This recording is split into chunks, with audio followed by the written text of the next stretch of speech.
PDRN, любимата ми съставка, сперма от сьомга. Има ли шанс любимият ми крем на доктора от тия 3-4-5 да бъде заменен от ето това малко бижу? Това хора е PDRN Regio 5000. Сигурна съм на 200%, че сте виждали вече видеа с нея. Този крем има 0,5% PDRN, любимата ми съставка, сперма от сьомга. Дентела азиатика, хиалуронова киселина и пантенол.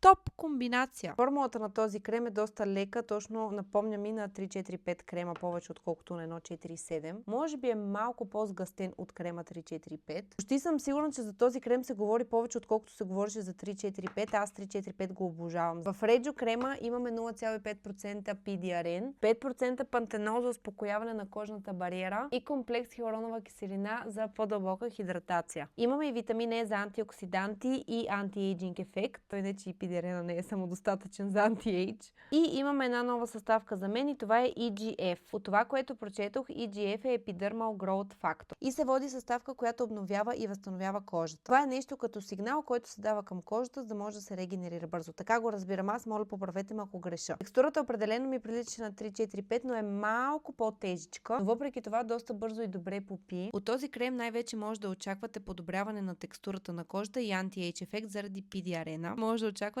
много дълбока хидратация, която ще се задържи на следващия ден. За мен доктор Алтия няма слабо попадение при кремовете и като цяло при продукти. Сега, на всяка кожа си действа различно. Аз ви показвам как действа на моята. Сигурна съм, че това няма да ми е единствената опаковка, защото малко ми е мъничка, ако трябва да съм честна, но пък от друга страна много лесно се пътува с нея. Ако 3-4-5 или 1-4-7 не са ви харесали, дайте шанс на ето този крем. Може да го намерите в сайта на Беркер и ако решите да поръчвате, може да използвате код Кристин за отстъп. Айде, чао!